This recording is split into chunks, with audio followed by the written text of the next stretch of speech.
ಯೆಶಾಯನ ಪ್ರವಾದನೆಯ ಗ್ರಂಥ 41ನೇ ಅಧ್ಯಾಯ. ನಾನೇ ನಿನ್ನೊಂದಿಗಿದ್ದೇನೆ. ಎಲ್ಲರೂ ಹೇಳ್ರಿ. ಓಕೆ. ನಾನೇ ನಿನ್ನೊಂದಿಗಿದ್ದೇನೆ. ನಾನೇ ನಿನ್ನೊಂದಿಗಿದ್ದೇನೆ. ದಿಗ್ಭ್ರಮೆಗೊಳ್ಳದಿರು. ನಾನೇ ನಿನ್ನ ದೇವರು. ನಾನು ನಿನ್ನನ್ನು ಬಲಪಡಿಸುತ್ತೇನೆ. ಹೌದು. ನಿನಗೆ ಸಹಾಯ ಕೊಡುತ್ತೇನೆ. ನಾನು ನಿನಗೆ ಸಹಾಯ ಕೊಡುತ್ತೇನೆ. ನನ್ನ ಧರ್ಮದ ಬಲಗೈಯನ್ನು ನಿನಗೆ ಆಧಾರ ಮಾಡುತ್ತೇನೆ. ಹಲ್ಲೆಲೂಯಾ.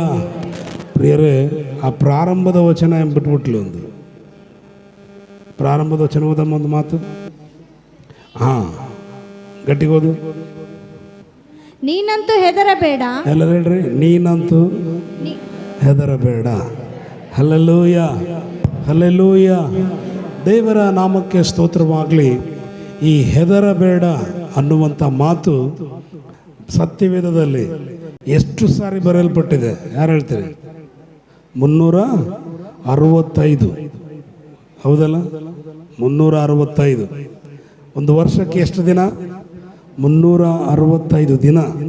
ಸೊ ಬೈಬಲಲ್ಲಿ ಹೆದರಬೇಡ ಅನ್ನುವಂಥ ಪದ ಕೂಡ 365 ಸಾರಿ ಬರೆಯಲ್ಪಟ್ಟಿದೆ. ಅಂದರೆ ಪ್ರತಿದಿನ ದೇವರು ಹೇಳುವಂಥ ಮಾತು ಹೆದರಬೇಡ.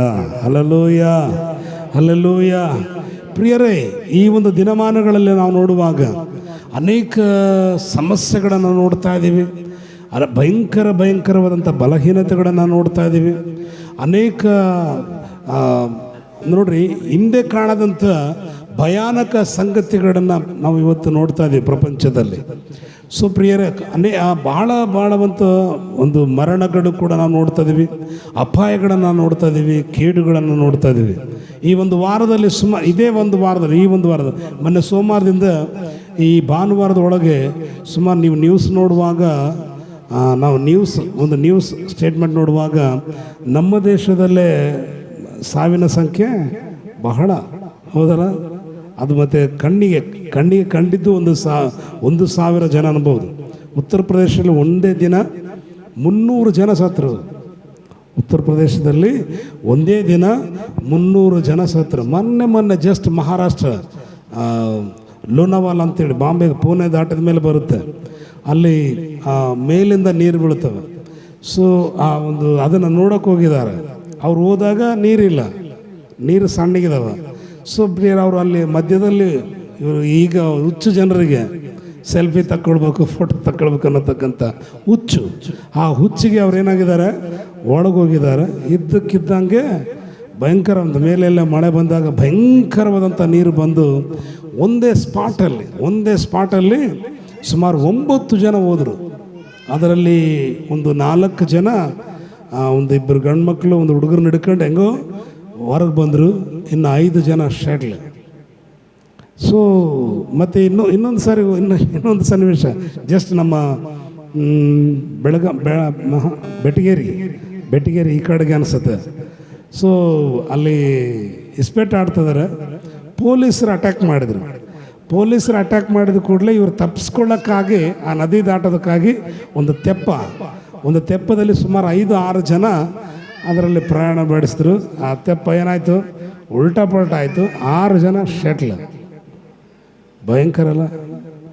ಸೊ ಪ್ರಿಯರೇ, ಆಮೇಲೆ ನೋಡುವಾಗ ಇವು ಆಕ್ಸಿಡೆಂಟ್ಗಳು, ಹೌದಾ ಪ್ರಿಯರೇ? ನಾವು ನೋಡುವಾಗ ಅಚಾನಕ್ಕಾಗಿ ಬೇಯಿಸಿರ್ತಾರೆ, ಚೆನ್ನಾಗಿರ್ತಾರೆ, ಅಚಾನಕ್ಕಾಗಿ ಏನಾಯಿತು ಅಂದರೆ ಮರಣ. ಸೊ ಇವೆಲ್ಲ ನೋಡುವಾಗ ಖಚಿತವಾಗಿ ಈ ದಿನಮಾನಗಳು ನಾವು ಹೇಗೆ ಜೀವಿಸಬೇಕು, ಏನು ಊಟ ಮಾಡಬೇಕು, ಹೆಂಗೆ ಪ್ರಯಾಣ ಮಾಡಬೇಕು ಅನ್ನುವಂಥ ಒಂದು ಭಯ ಪ್ರತಿಯೊಬ್ಬರನ್ನ ಕಾಡ್ತಾ ಇರ್ಬೋದು. ಸೊ ನಾವೇನು ಕರೆಕ್ಟಾಗಿ ಹೋಗ್ತೀವಿ, ಬೈಕ್ ಆಗಲಿ ಯಾವುದಾಗಲಿ ನಾವು ಕರೆಕ್ಟ್ ಹೋಗ್ತೀವಿ. ಬಟ್ ನಾವು ಕರೆಕ್ಟ್ ಹೋಗುವಾಗಲೂ ಕೂಡ ಈಗ ಯವನಸ್ಥರು ನಿಜವಾಗ್ಲೂ ಪ್ರಿಯರೇ, ಅವರು ಹೆಂಗೆ ಬರ್ತಾರೋ ಹೇಳೋಕ್ಕೆ ಬರೋದಿಲ್ಲ. ಸೊ ಹೆಂಗೆ ಬರ್ತಾರೋ, ಆಮೇಲೆ ಅದರ ಮೇಲೇ ಕೆಲವರು ಡ್ಯಾನ್ಸ್ ಮಾಡ್ತಾರೆ, ಅದ್ರ ಮೇಲೇ ಆ್ಯಕ್ಷನ್ ಮಾಡ್ತಾರೆ. ಸೊ ನಾವು ಕರೆಕ್ಟ್ ಹೋದ್ರೆ ನಮ್ಮನ್ನು ಕೂಡ ಅವರು ಕೆಳಗಡೆ ಬೀಳಿಸ್ತಾರೆ, ಅಂಥ ಪರಿಸ್ಥಿತಿಗಳು. ಸೊ ಪ್ರಿಯರೇ, ಇವೆಲ್ಲವುಗಳ ಮಧ್ಯದಲ್ಲಿ ನಾವಿರುವಾಗ ದೇವರು ಹೇಳುವಂಥ ಮಾತು ಏನಂತ? ಹೆದರಬೇಡ, ನಾನೇ ನಿನಗೆ ಸಹಾಯ ಮಾಡುತ್ತೇನೆ. ಹಲ್ಲೆಲೂಯಾ. ಹೌದಲ್ಲ? ಸೊ ಅಲ್ಲಿ ವಾಕ್ಯ ನಾವು ನೋಡ್ತೀವಿ, ನಾನೇ ನಿನ್ನ ದೇವರು, ನಾನು ನಿನ್ನನ್ನು ಬಲಪಡಿಸುತ್ತೇನೆ, ಹೌದು ನಿನಗೆ ನಾನು ಸಹಾಯ ಕೊಡ್ತೇನೆ. ಸೊ ಪ್ರಿಯರೇ, ನಮ್ಮ ದೇವರು ನಮ್ಮನ್ನು ಬಲಪಡಿಸುವ ದೇವರು, ನಮ್ಮ ದೇವರು ನಮಗೆ ಸಹಾಯ ಮಾಡುವ ದೇವರು. ಹಲ್ಲೆಲೂಯಾ. ಸೊ ಪ್ರಿಯರೇ, ಆತನೇ ನಮ್ಮೊಂದಿಗಿರುವ ದೇವರಾಗಿದ್ದಾನೆ, ಆತನೇ ನಮ್ಮ ಜೊತೆ ಇರುವ ದೇವರಾಗಿದ್ದಾನೆ, ಆತನೇ ನಮ್ಮನ್ನು ಕಾಯುವ ದೇವರಾಗಿದ್ದಾನೆ, ನಮ್ಮನ್ನು ನೆರಳಿನಂತೆ ನಮ್ಮ ಸಂಗಡ ಇರುವ ದೇವರಾಗಿದ್ದಾನೆ. Hallelujah, hallelujah. ಸೊ ಪ್ರಿಯರೇ, ಕೆಲವು ಸಂದರ್ಭಗಳಲ್ಲಿ ನಾವು ನೋಡುವಾಗ ಯೇಸು ಕ್ರಿಸ್ತನು ಇರುವಾಗಲೂ ಕೂಡ, ಯೇಸು ಕ್ರಿಸ್ತನು ನಮ್ಮ ಜೊತೆಗೆ ಇರುವಾಗಲೂ ಕೂಡ ಈ ಪ್ರಪಂಚದ ಕೆಲವು ಸಂಗತಿಗಳನ್ನು ನೋಡಿ ನಾವು ಕೂಡ ಭಯಪಡುವಂಥ ಪರಿಸ್ಥಿತಿ ನಾವು ನೋಡ್ತೇವೆ. ಸೊ ನಿಮಗೆ ಗೊತ್ತು, ಎಲ್ಲರಿಗೂ ಗೊತ್ತು, ಯೇಸು ಕ್ರಿಸ್ತನು 12 ಮಂದಿ ಶಿಷ್ಯರೊಂದಿಗೆ ಏನು ಹೇಳಿದ, ಆಚೆ ದಡಕ್ಕೆ ಹೋಗೋಣ ಎಂಬುದಾಗಿ ಆತನು ಸಮುದ್ರದಲ್ಲಿ ಪ್ರಯಾಣ ಬೆಳೆಸಿದ. ಹೌದಲ್ಲ? ಯೇಸು ಸ್ವಾಮಿ ಸೊ ನೋಡ್ರಿ, ಅವ್ರಿಗೆ ಹೇಳ್ದ ನಾವು ಆಚೆ ದಡಕ್ಕೆ ಹೋಗೋಣ. ಸೊ ಆ ಮಾತನ್ನು ಹೇಳಿ ಆತನು ಆ ಒಂದು ದೋಣಿಯ ಕೆಳಗಡೆ ಹೋಗಿತ್ತು. ಆ ಕೆಳಭಾಗ ಅಂದರೆ ಪ್ಲಾಟ್ಫಾರ್ಮ್ ಇದೆ, ಆ ದೋಣಿಗೆ ಮೇಲೆ ಕೆಳಗಡೆ ಭಾಗ ಕೂಲಾಗಿದೆ. ಸೊ ಹಾಗಾಗಿ ಆ ತಣ್ಣನೆಯ ಜಾಗದಲ್ಲಿ ಹೋಗಿ ಮಲಗಿಬಿಟ್ಟ ಪ್ರಿಯರೇ. ಸೊ ನೋಡ್ರಿ, ಏಸು ಅವರೊಂದಿಗಿದ್ದಾನೆ, ಏಸು ಅವರೊಂದಿಗಿದ್ದಾನೆ. ಅವ್ರಿಗೆ ಒಂದು ಮಾತು ಹೇಳಿದರೆ ನಾವು ಆಚೆ ದಡಕ್ಕೆ ಹೋಗೋಣ ಎಂಬುದಾಗಿ. ಹಲ್ಲೆಲೂಯ. ಸೊ ಪ್ರಿಯರೇ, ಬಟ್ ಮಧ್ಯದಲ್ಲಿ, ಸಮುದ್ರದ ಮಧ್ಯದಲ್ಲಿ, ಅವರು ಮಧ್ಯಭಾಗದಲ್ಲಿ ಹೋಗುವಾಗ ಏನಾಯಿತು? ಭಯಂಕರವಾದಂಥ ತುಫಾನು, ಭಯಂಕರವಾದಂಥ ಪ್ರವಾಹ. ಸೊ ಪ್ರಿಯರೇ, ಆ ಸಮುದ್ರದ ಅಲೆಗಳು ಆ ದೋಣಿಯನ್ನು ಬಡಿತಾ ಇವೆ. ಆ ದೋಣಿಯ ಜೊತೆಗೆ ಕೆಲವು ದೋಣಿಗಳಿದ್ದವು. ಅವೆಲ್ಲ ದೋಣಿಗಳು ಕೂಡ ಚೆಲ್ಲಾಪಿಲ್ಲಿ ಆದವು. ಅವೇನಾದವೋ ಗೊತ್ತಿಲ್ಲ, ಅಲ್ಲಿರ್ತಕ್ಕಂಥ ಜನ ಏನಾದರೂ ಗೊತ್ತಿಲ್ಲ. ಅದನ್ನು ನೋಡಿದಂಥ ಶಿಷ್ಯರು ಭಯಪಟ್ಟರು, ಅವರು ಭಯ ಹಿಡಿದ್ರು, ಇನ್ನು ನಾವು ಬದುಕಲಿಕ್ಕೆ ಸಾಧ್ಯನೇ ಇಲ್ಲ. ಸೊ ಪ್ರಿಯರೇ, ಏಸು ನಮ್ಮೊಂದಿಗೆ, ನಾನು ನಿಮಗೆ ಹೇಳ್ತೀನಿ, ಚೆನ್ನಾಗಿ ಅರ್ಥ ಮಾಡಿಕೊಡ್ರಿ, ಏಸು ನಮ್ಮೊಂದಿಗೆ ಇರುವ ದೇವರು. ಹಲ್ಲೆಲೂಯ. ಎಲ್ಲ ಹೇಳ್ರಿ, ಏಸು ನನ್ನೊಂದಿಗೆ ಇರುವ ದೇವರು. ಹಲ್ಲೆಲೂಯ. ಸೊ ಪ್ರವಾಹಗಳೇ ಬರಲಿ, ತುಫಾನೇ ಬರಲಿ, ಏನೇ ಬಂದರೂ ಆತ ನಮ್ಮನ್ನು ಕೈ ಬಿಡೋದಿಲ್ಲ. ಯಾಕಂದರೆ ನಮಗೆ ವಾಗ್ದಾನ ಮಾಡಿದ ದೇವರು ನಂಬಿಗಸ್ತನಾಗಿದ್ದಾನೆ. ಹಲ್ಲೆಲೂಯ. ನಮಗೆ ವಾಗ್ದಾನ ಮಾಡಿದ ದೇವರು ನಂಬಿಗಸ್ತನಾಗಿದ್ದಾನೆ. ಆತ ನಮ್ಮನ್ನು ಯಾವತ್ತೂ ಕೈ ಬಿಡೋದಿಲ್ಲ. ಬಟ್ ಪ್ರಿಯರೇ, ನೋಡ್ರಿ, ಅವರು ಸಾಧಾರಣ ಮನುಷ್ಯರಾಗಿದ್ದರು ಪ್ರಿಯರೇ. ಆದರೆ ಯೇಸು ಕ್ರಿಸ್ತನ ಹೇಳಿದಂಥ ಮಾತುಗಳ ಮೇಲೆ ಅವರಿಗೆ ನಂಬಿಕೆ ಕಡಿಮೆ ಆಯಿತು. ಸೊ ನಂಬಿಕೆ ಕಡಿಮೆ ಆಗುವಾಗ ಅವ್ರು ಏನು ಮಾಡಿದ್ರು? ಕೂಗಿಕೊಂಡ್ರು, ಏಸು ಇದ್ದಲ್ಲಿಗೆ ಹೋದರು, ಏಸುವನ್ನೇ ಗದರಿಸಿದ್ರು. ಪ್ರಿಯರ್, ಏನಂತ? ಸ್ವಲ್ಪ ನಿನಗೇನ ಚಿಂತೆ ಐತೆ, ನಾವಿಲ್ಲಿ ಸಾಯ್ತಿದ್ದೀವಿ, ದೊಡ್ಡ ಪ್ರವಾಹ, ದೊಡ್ಡ ಆ ತುಫಾನು, ನೀನು ನೋಡಿದ್ರೆ ಕೆಳಗೆ ಆರಾಮದೇ ಮಾಡ್ತದೀಯ, ನಾವು ಇಲ್ಲಿ ಸಾಯ್ತಿದ್ದೀವಿ ಅಂತೇಳಿ ಯೇಸು ಸ್ವಾಮಿಯನ್ನೇ ಗದರಿಸಿದರು. ಸೊ ನೋಡ್ರಿ, ಅರ್ಥ ಮಾಡ್ಕೊಳ್ರಿ. ಸೊ ಪ್ರಿಯರೇ, ಈ ಪ್ರಪಂಚದಲ್ಲಿ ನಡೆಯುವಂಥ ಈ ಒಂದು ಸಂಗತಿಗಳು, ಈ ಒಂದು ವಿಕೋಪಗಳು, ಇವೆಲ್ಲವನ್ನು ನೋಡುವಾಗ ಮನುಷ್ಯ ಭಯಪಡ್ತಾನೆ, ಮನುಷ್ಯ ಭಯಕ್ಕೆ ಒಳಗಾಗ್ತಾನೆ, ಮನುಷ್ಯ ಅಪಾಯಗಳಿಗೆ ಈಡಾಗುವಾಗ ಪ್ರಿಯರೇ ದೇವರ ಮೇಲಿನ ನಂಬಿಕೆಯನ್ನು ಕಳ್ಕೊಳ್ತಾನೆ. ಹಾಗಾಗಿ ದೇವರು ಮತ್ತೆ ಮತ್ತೆ ನಮ್ಮನ್ನು ಎಚ್ಚರಿಸುವಂಥ ಮಾತೇನದು? ನಾನು ನಿನ್ನೊಂದಿಗಿರುವ ದೇವರು. Hallelujah, hallelujah. ಮತ್ತೆ ಮತ್ತೆ ನಿಮ್ಮನ್ನು ಬಲಪಡಿಸುವಂಥ ಮಾತೇನೆಂದರೆ, ನಾನು ನಿಮ್ಮೊಂದಿಗಿರುವ ದೇವರು, ನಾನು ನಿನಗೆ ಸಹಾಯ ಮಾಡುವ ದೇವರು. Hallelujah, hallelujah. ಪ್ರಿಯರೇ, ಆ ಮಾತನ್ನು ಅವರಲ್ಲಿ ಕನ್ಫರ್ಮ್ ಮಾಡುವುದಕ್ಕಾಗಿ ಅಥವಾ ಆ ಮಾತನ್ನು ದೃಢಪಡಿಸುವುದಕ್ಕಾಗಿ ಏಸು ಏನು ಅವರು ಗದರಿಸಿದರು ಯೇಸುವನ್ನು. ಯೇಸು ಸ್ವಾಮಿ ಮೇಲೆ ಕೋಪಗೊಂಡರು. ಬಟ್ ಪ್ರಿಯರೇ, ಯೇಸು ಯಾವ ಪ್ರತಿಕ್ರಿಯೆ ನೋಡಲಿಲ್ಲ, ಡೈರೆಕ್ಟಾಗಿ ಬಂದ. ಏನಂದ? ಏನು ಮಾತಾಡಲಿಲ್ಲ ಅವ್ರ ಹತ್ರ, ಸೀದಾ ಬಂದ. ಆ ಗಾಳಿಯನ್ನು, ಆ ಒಂದು ಸಮುದ್ರವನ್ನು ಗದರಿಸಿದ.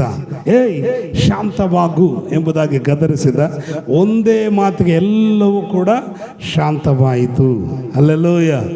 ಸೊ ಆಮೇಲೆ ಅದನ್ನು ನೋಡಿ ಆಶ್ಚರ್ಯಪಟ್ಟರು ಅವರು. 12 ಜನ ಭಾಳ ಆಶ್ಚರ್ಯಪಟ್ಟರು. ಯಮ್ಮ, ಈತ ಒಂದು ಮಾತು ಹೇಳಿದರೆ ಗಾಳಿ ಸುಮ್ಮನಾಗುತ್ತೆ, ಈತ ಒಂದು ಮಾತು ಹೇಳಿದರೆ ಸಮುದ್ರದ ನೀರೇ ತಣ್ಣಗಾಗುತ್ತೆ, ಈತನು ಎಂತಾತನು ಅಂತ ಆಶ್ಚರ್ಯಪಟ್ಟ ಮೇಲೆ ಆವಾಗ ಹೇಳ್ತಾನೆ ಅವರಿಗೆ, ಅಲ್ಪ ವಿಶ್ವಾಸಗಳೇ ಯಾಕೆ ಭಯಪಟ್ರಿ? Alleluia, alleluia. ಏನು ಹೇಳ್ದಾನೆ ನೋಡ್ರಿ, ಶಾಂತಗೊಳಿಸಿದ ಮೇಲೆ ಅವರ ತಪ್ಪನ್ನು ಎಚ್ಚರಿಸಿದ ಹೊರತು ಆ ಗಾಳಿ ಎದ್ದೇಳುವಾಗಲ್ಲ, ಅವರು ಗದರಿಸುವಾಗಲ್ಲ, ಅವರು ಭಯಪಟ್ಟಾಗಲ್ಲ, ಅದನ್ನು ಶಾಂತಗೊಳಿಸಿದ ಮೇಲೆ ಅವರನ್ನೆಚ್ಚಿಸಿದ ಅಲ್ಪ ವಿಶ್ವಾಸಗಳೇ, ಯಾಕೆ ನೀವು ವಿಶ್ವಾಸವನ್ನು ಕಳ್ಕೊಂಡ್ರಿ? ನಾನು ಹೇಳಿದ್ದೀನಲ್ಲ, ಆಚೆ ದಡಕ್ಕೆ ಹೋಗೋಣ ಎಂಬುದಾಗಿ. ಅಲ್ಲೆಲ್ಲೂಯ್ಯ.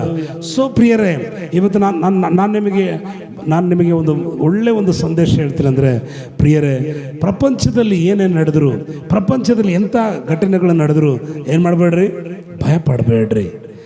ಕರ್ತನ ಮೇಲಿರತಕ್ಕಂಥ ವಿಶ್ವಾಸವನ್ನು ಕಳ್ಕೊಳ್ಬೇಡ್ರಿ. ಆ ದೇವರ ಮೇಲಿನ ಆ ಒಂದು ನಂಬಿಕೆಯಲ್ಲಿ ಕಡಿಮೆ ಆಗಬೇಡ್ರಿ. ದೇವರಲ್ಲಿ ಬಲವಾಗಿರ್ರಿ. ಆತನು ನಿಮ್ಮನ್ನು ಯಾವತ್ತೂ ಕೈ ಬಿಡೋದಿಲ್ಲ. Alleluia, alleluia. ಆತನು ನಮ್ಮನ್ನು ಯಾವತ್ತೂ ಕೈ ಬಿಡೋದಿಲ್ಲ. ಓಕೆ, ಒಂದು ಮಾತು ಓದ್ತೀರಾ?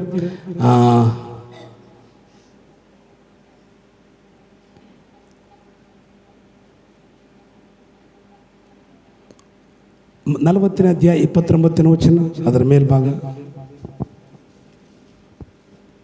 ಸೋತವನಿಗೆ ತ್ರಾಣವನ್ನು ಅನುಗ್ರಹಿಸಿ ನಿರ್ಬಲನಿಗೆ ಬಹುಬಲವನ್ನು ದಯಪಾಲಿಸುತ್ತಾನೆ. ಹಲ್ಲೆಲೂಯಾ. ನೋಡ್ರಿ, ಸೋತವನಿಗೆ ತ್ರಾಣವನ್ನು ಅನುಗ್ರಹಿಸಿ ನಿರ್ಬಲನಿಗೆ ಬಹುಬಲವನ್ನು ದಯಪಾಲಿಸುತ್ತಾನೆ. ಸುಪ್ರಿಯರೇ, ಈ ಒಂದು ನಾವು ನೋಡುವಾಗ ಈ ಲೋಕದ ಈ ಒಂದು ಕಷ್ಟಗಳು, ಸಂಕಷ್ಟಗಳು, ಸಮಸ್ಯೆಗಳು ಇದರಲ್ಲಿ ಸೋತು ಹೋಗುವಾಗ, ಆತನು ಕುಗ್ಗಿ ಹೋಗುವಾಗ, ಆತನು ನಿಜವಾಗ್ಲೂ ಆ ಬಾಧೆಗೆ ಒಳಗಾಗುವಾಗ ಅವರಿಗೆ ತ್ರಾಣವನ್ನು, ಅವರಿಗೆ ಬಲವನ್ನು ಮತ್ತೆ ಪುನರ್ಚೇತನಗೊಳಿಸುವ ದೇವರು ನಮ್ಮ ದೇವರಾಗಿದ್ದಾನೆ. Hallelujah, hallelujah. ಒಂದು ಹೊಸ ಉತ್ಸಾಹವನ್ನು ನಮ್ಮಲ್ಲಿ ತರುವಂಥ ದೇವರು ನಮ್ಮ ದೇವರಾಗಿದ್ದಾನೆ. ಹಲ್ಲೆಲೂಯಾ. ಸುಪ್ರಿಯ, ನಿಜವಾಗ್ಲೂ ನಾವು ಹಳೆ ಕಾಲದಿಂದ ಹಿಡಿದು ಕೂಡ ಇವತ್ತಿನವರೆಗೆ, ಆ ಕಾಲದಿಂದ ಈ ಕಾಲಿನವರೆಗೆ ನಿಜವಾಗ್ಲೂ ಪ್ರಿಯರೇ, ನಾನು ನಿಮಗೆ ಒಂದು ಉದಾಹರಣೆ ತೋರಿಸ್ತೀನಿ. ಬರ್ರಿ, ಎಲ್ಲಿ ನ್ಯಾಯಸ್ಥಾಪಕರ ಪುಸ್ತಕಕ್ಕೆ ಬನ್ರಿ. ನ್ಯಾಯಸ್ಥಾಪಕರ ಪುಸ್ತಕ 6ನೇ ಅಧ್ಯಾಯ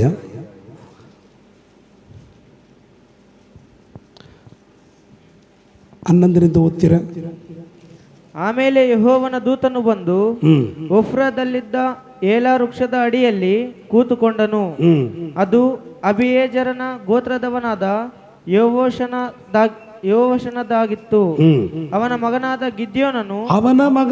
ಗಿದ್ಯೋನನು ಮಿದ್ಯಾನ್ಯರಿಗೆ ಗೊತ್ತಾಗದ ಹಾಗೆ ಅಲ್ಲಿನ ದ್ರಾಕ್ಷೆಯ ಅಲೆಯ ಮರೆಯಲ್ಲಿ ಗೋಧಿಯನ್ನು ಬಡಿಯುತ್ತಿದ್ದನು. ಯೆಹೋವನ ದೂತನು ಗಿದ್ಯೋನನಿಗೆ ಪ್ರತ್ಯಕ್ಷನಾಗಿ ಅವನಿಗೆ ಪರಾಕ್ರಮಶಾಲಿಯೇ ಯೆಹೋವನು ನಿನ್ನ ಸಂಗಡ ಇದ್ದಾನೆ ಅಂದನು. ಆಮೆನ್. ಹಲ್ಲೆಲೂಯಾ. ನೋಡ್ರಿ, ನಮ್ಮ ದೇವರೆಂತ ದೇವರಂತ? ಸೋತವನಿಗೆ ತ್ರಾಣವನ್ನು, ಕುಗ್ಗಿ ಹೋದವನಿಗೆ ಬಹುಬಲವನ್ನು ಅನುಗ್ರಹಿಸುವ ದೇವರು. ಹಲ್ಲೆಲೂಯಾ. ಹಾಗಾಗಿ ಆತ ನಾನು ನಿಮ್ಮೊಂದಿಗಿದ್ದೇನೆ, ನೀವು ಭಯಪಡುವಂಥ ಅವಶ್ಯಕತೆ ಇಲ್ಲ, ನಾನು ನಿಮಗೆ ಸಹಾಯ ಕೊಡ್ತೇನೆ, ನಾನು ನಿಮ್ಮನ್ನು ಬಲಪಡಿಸ್ತೇನೆ ಎಂಬುದಾಗಿ ಹೇಳುವಂಥ ದೇವರು. ಇಲ್ಲಿ ಒಬ್ಬ ವ್ಯಕ್ತಿ, ಗಿದ್ಯೋನನ್ನಂಥ ವ್ಯಕ್ತಿ ಮಿದ್ಯಾನರಿಗೆ ಭಯಪಟ್ಟು, ಯಾರಿಗೆ ಭಯಪಟ್ಟು? ಮಿದ್ಯಾನರಿಗೆ ಭಯಪಟ್ಟು ದ್ರಾಕ್ಷೆ ಅಲೆಯ, ಅಂದರೆ ಆ ದ್ರಾಕ್ಷ ತೋಟ ಇದೆ, ಆ ತೋಟದ ಮರೆಯಲ್ಲಿ ಯಾರಿಗೂ ಗೊತ್ತಾಗದ ಹಾಗೆ ಏನು ಬಡಿತದನ? ಗೋಧಿ ಬಡಿತದನ. ಆ ಕಾಲದಲ್ಲಿ ಟ್ರ್ಯಾಕ್ಟರ್ ಇರಲಿಲ್ಲ, ಅಥವಾ ಆ ಕಾಲದಲ್ಲಿ ಯಾವುದೇ ಮಿಷನ್ ಇರಲಿಲ್ಲ. ಸೊ ಹಾಗಾಗಿ ನೆಲ್ಲು ಕೂಡ ಬಡಿತಾ ಇದ್ರಲ್ಲ, ಸೂಡುಗಟ್ಟಿ ಬಡಿತಾ ಇದ್ರು. ಸಜ್ಜೆ ಕೂಡ ಬಡಿತಾ ಇದ್ರು. ತೆನೆ ಕೊಯ್ದು ಒಂದು ಬಡಿಗೆ ತಗೊಂಡು ರೆಮ್ಮ ಬಡಿತಾ ಇದ್ರು. ಸೊ ಬಡದ ಮೇಲೆ ಅದನ್ನು ತೂರಿ ಕಣ ಮಾಡ್ತಾ ಇದ್ರು. ಸೊ ಆ ಕಾಲದಲ್ಲಿ. ಸೊ ಪ್ರಿಯರೇ, ಈತನು ಗೊತ್ತಾಗದ ಹಾಗೆ ಬಡಿತಾ ಇದ್ದಾನೆ. ಸೊ ಪ್ರಿಯರೇ, ಆ ಬಡಿಯುವಂಥ ವ್ಯಕ್ತಿಗೆ ದೇವದೂತನು ಪ್ರತ್ಯಕ್ಷನಾಗಿ ಹೇಳ್ತಿದ್ದಾನೆ, ಪರಾಕ್ರಮಶಾಲಿಯೇ. ಅಲ್ಲೆಲ್ಲೂಯ್ಯ. ಅಲ್ಲಿ ಯೇಸು ಸ್ವಾಮಿ ಅವ್ರಿಗೆ ಏನಂದ? ಅಲ್ಪ ವಿಶ್ವಾಸಗಳೇ ಅಂದ. ಹೌದಾ? ಇಲ್ಲಿ ಇವ್ರಿಗೆ ಏನು ಅನ್ನಬೇಕಾಗಿತ್ತು? ಅಂಜು ಬುರುಕ ಅನ್ನಬೇಕಾಗಿತ್ತು. ಹೌದಲ್ಲ? ಅಂಜು ಬುರುಕ, ಅವ್ರಿಗೆ ಭಯಪಡ್ತೀಯಲ್ಲೋ ಅಂತ ಅನ್ನಬೇಕಾಗಿತ್ತು. ಬಟ್ ಪ್ರಿಯರೇ, ಆತನ ಹೇಳಿದ, ನೀನು ಪರಾಕ್ರಮಶಾಲಿ. Alleluia, alleluia. ಆ ಮಾತು ಹೇಳುವಾಗ ಆ ಗಿದ್ಯೋನನ್ನು ಹೇಳ್ತಾನೆ. ನೋಡ್ರಿ, ಚಂದವಾದ ಮಾತು ಹೇಳ್ತಾನೆ. ಏನು ಹೇಳ್ತಾನೆ? 13ನೇ ವಚನ.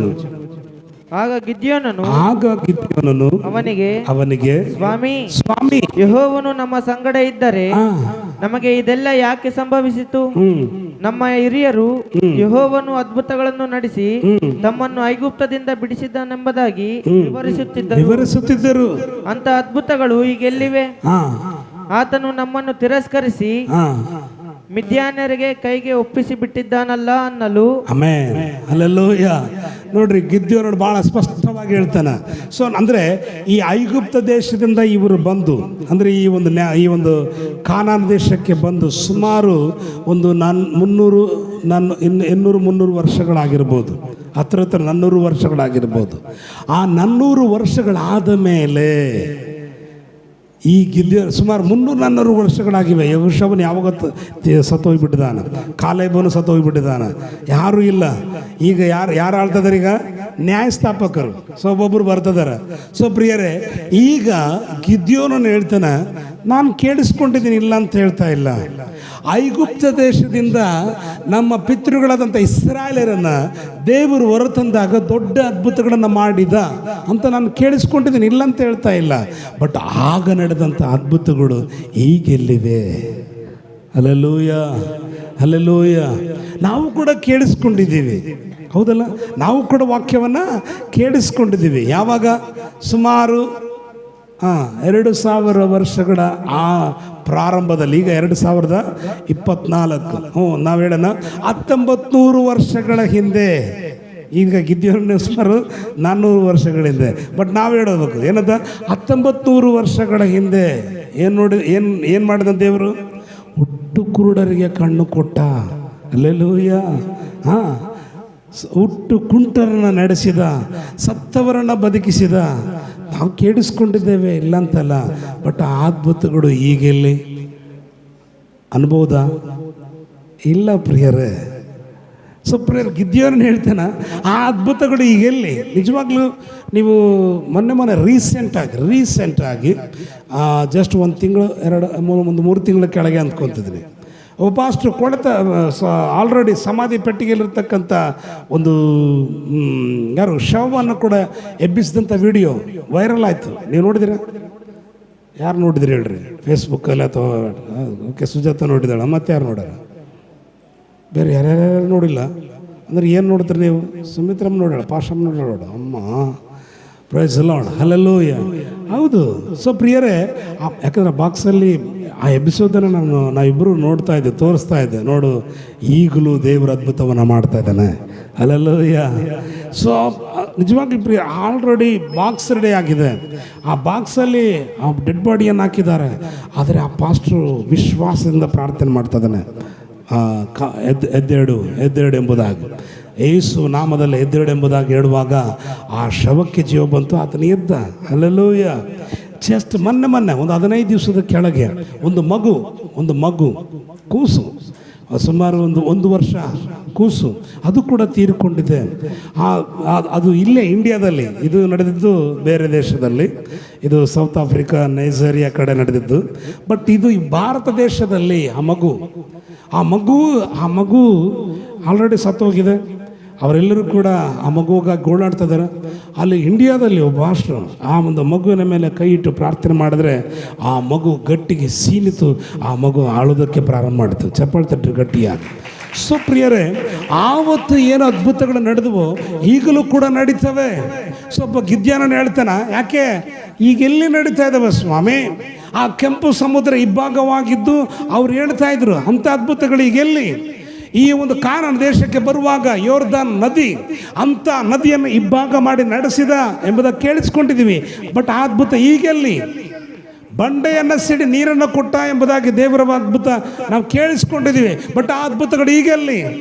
ದೇವದೂತನು ಹೇಳ್ತಾನೆ, ಅದೇ ಅದ್ಭುತವನ್ನು ಮಾಡೋದಕ್ಕೆ ದೇವರು ನನ್ನನ್ನು ಕಳಿಸಿದ್ದಾನೆ. ಹಲ್ಲೆಲೂಯ. ಬಾ, ನಾನನ್ನು ಆರಿಸ್ಕೊಳ್ತೇನೆ. ಬರೀ ಪ್ರೇರೆ, ಸುಮಾರು ನಾವು ನೋಡುವಾಗ 3,000 ಜನರನ್ನು ಆರಿಸ್ಕೊಂಡ. ಯಾರು? ಗಿದ್ಯೋನನು, ಸೈನಿಕರನ್ನಾಗಿ. ಬಟ್ ಹೇಳಿದ ದೇವದೂತ ಹೇಳಿದ, ನೀನು 3,000 ಜನರೊಂದಿಗೆ ಅವ್ರನ್ನ ಯುದ್ಧ ಮಾಡಿದ್ರೆ ನೀನೇ ನನ್ನ ಶಕ್ತಿಯಿಂದ ಗೆದ್ದಿನಂತಿ, ಬೇಡ 300 ಜನ ಸಾಕು. ಹಲ್ಲೆಲೂಯ. ಬರೀ 300 ಜನರನ್ನ, ಆ ಒಂದು 3,000 ಜನರಲ್ಲಿ ಎಲ್ಲರನ್ನ ಡಿಲೀಟ್ ಮಾಡಿ 300 ಜನರನ್ನ ಮೂಲಕವಾಗಿ ಇಡೀ ಮಿದ್ಯಾನನ ಸೈನ್ಯವನ್ನೇ ಸದೆಬಡಿದು ಅವರನ್ನು ಸೋಲಿಸಿ ಜಯ ಕೊಟ್ಟಂಥ ದೇವರು ನಮ್ಮ ದೇವರು. ಹಲ್ಲೆಲೂಯ. ಸೋತವನಿಗೆ ತ್ರಾಣವನ್ನು, ನಿರ್ಬಲನಿಗೆ ಬಲವನ್ನು, ಬಹುಬಲವನ್ನು ಅನುಗ್ರಹಿಸುವ ದೇವರು ನಮ್ಮ ದೇವರಾಗಿದ್ದಾನೆ. ಪ್ರಿಯರೇ, ಸೋತು ಹೋಗಬೇಡ್ರಿ, ಕುಗ್ಗಿ ಹೋಗಬೇಡ್ರಿ. ಆ ಕರ್ತನು ಇವತ್ತು ಕೂಡ ಅದ್ಭುತಗಳನ್ನು ಮಾಡುವ ದೇವರು, ಇವತ್ತು ಕೂಡ ಆತನು ಮಹತ್ವದಂಥ ಕಾರ್ಯಗಳನ್ನು ಮಾಡುವ ದೇವರು, ಇವತ್ತು ಕೂಡ ಆತನು ಸೂಚಕ ಕಾರ್ಯಗಳನ್ನು ಮಾಡುವ ದೇವರು. ಯಾಕೆಂದರೆ ಆತನು ಏಕ ರೀತಿಯಾಗಿರುವ ದೇವರು. Hallelujah, hallelujah. ಹೌದು ಪ್ರಿಯರೇ, ಆತನು ಮಾರ್ಪಟ್ಟಿಲ್ಲ, ಆತನು ಮಾರ್ಪಡದ ದೇವರಾಗಿದ್ದಾನೆ.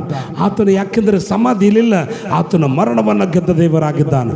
ಸೊ ಹಾಗಾಗಿ ದೇವರ ವಾಕ್ಯ ನಿಮ್ಮನ್ನು ಮತ್ತೆ ಮತ್ತೆ ಎಚ್ಚರಿಸುವಂಥ ಮಾತೇನೆಂದರೆ, ಭಯಪಡಬೇಡ್ರಿ, ಭಯಪಡಬೇಡ್ರಿ. ನಮ್ಮ ದೇವರು ನಮ್ಮೊಂದಿಗಿರುವ ದೇವರು. Hallelujah, hallelujah. ನಮ್ಮ ದೇವರು ನಮ್ಮೊಂದಿಗಿರುವ ದೇವರಾಗಿದ್ದಾನೆ. ಪ್ರಿಯರೇ, ಆತನು ನಮಗೆ ಸಹಾಯ ಮಾಡುವ ದೇವರಾಗಿದ್ದಾನೆ, ಆತನು ನಮ್ಮನ್ನು ಬಲಪಡಿಸುವ ದೇವರಾಗಿದ್ದಾನೆ. ಸೊ ಪ್ರಿಯರೇ, ಯೇಸು ಕ್ರಿಸ್ತನ ಮರಣದ ನಂತರ ಎಲ್ಲ ಅಪೊಸ್ತಲರು ಭಯ ಹಿಡಿದವರಾಗಿದ್ದರು. ಪ್ರಿಯರೇ, ಯಾಕಂದರೆ ಅವರಿಗಿರುವಂಥ ಮಹಾನಾಯಕನನ್ನು ಅವರು ಹೊಡೆದು ಚಿತ್ರ ಹಿಂಸೆಯನ್ನು ಕೊಟ್ಟು, ಹೌದಾ, 39 ಕೊರಡೆ ಪೆಟ್ಟು, ತಲೆಗೆ ಮುಳ್ಳಿನ ಕಿರೀಟ, ಭಯಂಕರವಾದಂಥ ಹಿಂಸೆಗೆ ಒಳಪಡಿಸಿ ಆ ಶಿಲುಬೆಯ ಕಂಬಕ್ಕೆ ಆತನನ್ನು ಕೈಕಾಲುಗಳಿಗೆ ಮೊಳೆ ಹೊಡೆದು ಅವರ ಎದುರಿಗೆ ನಿಲ್ಲಿಸಿ ಸಾಯಿಸಿದರು. ಪ್ರಿಯರೇ, ಹೌದಲ್ಲ. ಯೇಸು ಕ್ರಿಸ್ತನನ್ನು ಆ ಭಯಂಕರವಾದಂಥ ಆ ಒಂದು ಮರಣ ಅನುಭವಿಸಿದಾಗ ಅವ್ರು ಅಂದ್ಕೊಂಡ್ರು ನಮ್ಮನ್ನು ಕೂಡ ಹಿಂಗೆ ಸಾಯಿಸ್ತಾರೆ, ನಾವು ಕೂಡ ಸತ್ತೋಗ್ಬಿಡ್ತೀವಿ, ನಾವಿನ್ನು ಇರೋದಿಲ್ಲ ಅಂಥೇಳಿ ಅವರು ಒಬ್ಬನು ಆಲ್ರೆಡಿ ಯೇಸು ಸ್ವಾಮಿಯನ್ನು ಹಿಡ್ಕೊಟ್ಟಿದ್ದಕ್ಕಾಗಿ ಇಸ್ಕರಿಯೋತ ಏನಾಗಿದೆ, ನೇಣ ಹಾಕೊಂಡು ಸತ್ತೋಗಿದ್ದ. ಸೊ ಪ್ರಿಯರು, ಇನ್ನು 11 ಜನ ಅದಾರ. ಆ 11 ಜನ ಎಲ್ಲ ಬಾಗಿಲು ಕಿಟಕಿ ಎಲ್ಲ ಮುಚ್ಕೊಂಡು ಒಂದು ಕಡೆ ಸೆಟ್ಲಾಗಿಬಿಟ್ಟಿದ್ರು. ಹೊರಗೆ ಬರಬಾರ್ದು, ಹೊರಗೆ ಬಂದು ನಮ್ಮನ್ನು ಯಾರನ್ನು ಉಳಿಸೋದಿಲ್ಲ. ಸೊ ಪ್ರಿಯರೇ, ಹೆಣ್ಮಕ್ಳು ಹೊರಗೆ ತಿರುಗಾಡ್ತಾರೆ, ಗಂಡು ಮಕ್ಕಳು ಮಾತ್ರ ಹೊರಗೆ ಬರ್ಬಿಡ್ರು. ಸೊ ಮಗ್ದಲದ ಮರಿಯ ಕೆಲವರು ನೋಡ್ರಿ, ಆ ಹೆಣ್ಮಕ್ಳು ಹೊರಗೆ ಹೋಗ್ತಿದ್ದಾರೆ, ಯೇಸು ಸ್ವಾಮಿ ಸಮಾಧಿ ಬೆಳಗ್ಗೆ ಹೋಗ್ತಿದ್ದಾರೆ, ಯೇಸು ಸ್ವಾಮಿಗೆ ಸುಗಂಧ ದ್ರವ್ಯಗಳನ್ನ ತಗೊಂಡು ಹೋಗ್ತಿದ್ದಾರೆ. ಬಟ್ ಇವರು ಹೊರಗಡೆ ಬರ್ತಾ ಇಲ್ಲ. ಅಂಥ ಸಂದರ್ಭದಲ್ಲಿ ಓದ್ತೀರಿ ಯಾರಾದರೂ ಯೋಹಾನ ಬರೆದ ಸುವಾರ್ತೆ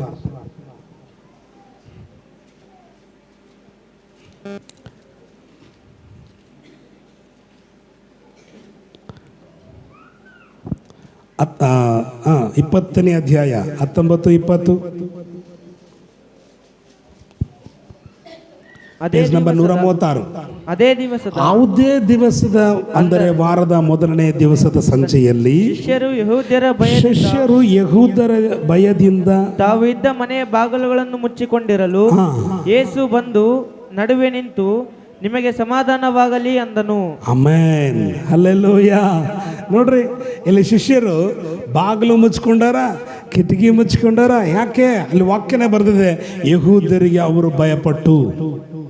ಯಾಕಂದ್ರೆ ಯೇಸುವನ್ನೇ ಅಂತ ಹಿಂಸೆ ಮಾಡಿ ಸಾಯಿಸ್ತರು, ನಮ್ಮನ್ನ ಹೆಂಗೆ ಉಳಿಸ್ತಾರೆ, ನಮ್ಮನ್ನು ಗ್ಯಾರಂಟಿ ಉಳಿಸಂಗಿಲ್ಲ, ನಮ್ಮನ್ನು ಸಾಯಿಸ್ತಾರೆ ಅನ್ನತಕ್ಕಂಥ ಭಯದಿಂದ ಅವರೊಂದು ಮನೆಯಲ್ಲಿ ಏನಾಗಿದ್ದಾರೆ, ಅಡಗಿಕೊಂಡಿದ್ದಾರೆ. ಬಾಗಿಲು ಕಿಟಕಿಗಳು ಮುಚ್ಚಿಕೊಂಡು ಅಡಗಿಕೊಂಡಿದ್ದಾರೆ. ಭಯ ಅವರನ್ನು ಆವರಿಸಿದೆ, ನಡುಗ್ತಿದ್ದಾರೆ. ಯಾರನ್ನ ಬಂದು ಬಾಗಿಲು ತಟ್ಟಿದ್ರೆ ಒಳಗೆ ಡಬ ಡಬ ಡಬ ಡಬ ಅಂತತ್ತ, ಹೌದಲ್ಲ. ಕಿಟಕಿ ಯಾರವ್ರಂದ್ರೆ ಡಬ ಡಬ ಅಂತದೆ, ಇಲ್ಲಿ ಯಾರಿಲ್ಲ ಅಂತಾರೆ. ಸೊ ಅಂಥ ಒಂದು ಸಂದರ್ಭದಲ್ಲಿ ಮುಚ್ಚಿದ ಬಾಗಿಲುಗಳು ಮುಚ್ಚಿದಂಗಿದ್ದಾವೆ, ಮುಚ್ಚಿದ ಕಿಟಕಿಗಳು ಮುಚ್ಚಿದಂಗಿದ್ದಾವೆ. ಏಸು ಅವರ ಮಧ್ಯದಲ್ಲಿ ನಿಂತುಕೊಂಡ. ಚಪ್ಪಳ ತಟ್ರಿ ಗಟ್ಟಿಯಾಗಿ, ಹಾಲೆಲೂಯ, ಗಟ್ಟಿಯಾಗಿ ಹಾಲೆಲೂಯ. ಸೋ ಪ್ರಿಯರೇ, ನಿಮಗೆ ಸಮಾಧಾನವಾಗಲಿ ಎಂಬುದಾಗಿ ಹೇಳಿದ. ಪ್ರಿಯರೇ, ಅವರನ್ನು ಬಲಪಡಿಸಿದ. ಅವರು ಸೋತು ಹೋಗಿದ್ದಾರೆ, ಅವರು ನಿರ್ಬಲರಾಗಿದ್ದಾರೆ. ಯೇಸು ಅವರನ್ನು ಬಲಪಡಿಸ್ತಾ ಇದ್ದಾನೆ. ಭಯಪಡಬೇಡ್ರಿ. ನೋಡ್ರಿ, ಅವರು ಮತ್ತೆ ಯಾಕಂದ್ರೆ ಪ್ರಿಯರೇ, ಬಾಗಿಲು ತೆಗೆದಿಲ್ಲ, ಕಿಟಕಿಗಳು ತೆಗೆದಿಲ್ಲ, ಮತ್ತು ಹೆಂಗೆ ಒಳಗಡೆ ಬಂದ? ಇದು ದೆವ್ವ ಅಂತ ಅನ್ಕೊಂಡ್ರು. ಓಕೆ, ಓದ್ತೀರಾ 20ನೇ ವಚನ.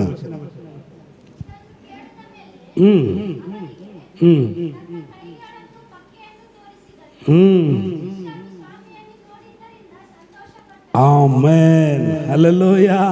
ಸೊ ಪ್ರಿಯರೇ ನೋಡ್ರಿ, ಆ ಯೇಸು ಕ್ರಿಸ್ತನು ಸೊ ಪ್ರಿಯರೇ ಅವರು ದೆವ್ವ ಅಂತ ಅವ್ರು ಭಯಪಡುವಾಗ ಆ ತನ್ನ ಗಾಯಗಳನ್ನು ಅವರಿಗೆ ತೋರಿಸಿದ, ತನ್ನ ಕಾಲುಗಳಿಗಿರುವಂಥ ಗಾಯವನ್ನು ತೋರಿಸಿದ, ತನ್ನ ಪಕ್ಕೆಯಲ್ಲಿರತಕ್ಕಂಥ ಗಾಯಗಳನ್ನು ತೋರಿಸಿದ, ಆ ಮುಳ್ಳಿನ ಕಿರೀಟ ಸುಪ್ರಿಯರೇ ಆ ಚುಚ್ಚಿದ ಆ ಗಾಯಗಳ ತಲೆಯ ಗಾಯವನ್ನು ಅವರಿಗೆ ತೋರಿಸಿದ, ಅವರನ್ನು ದೃಢಪಡಿಸಿದ ನಾನೇ, ಹಲ್ಲೆಲೂಯ, ನಾನೇ ಎಂಬುದಾಗಿ ಅವರನ್ನು ಧೈರ್ಯಪಡಿಸಿದ.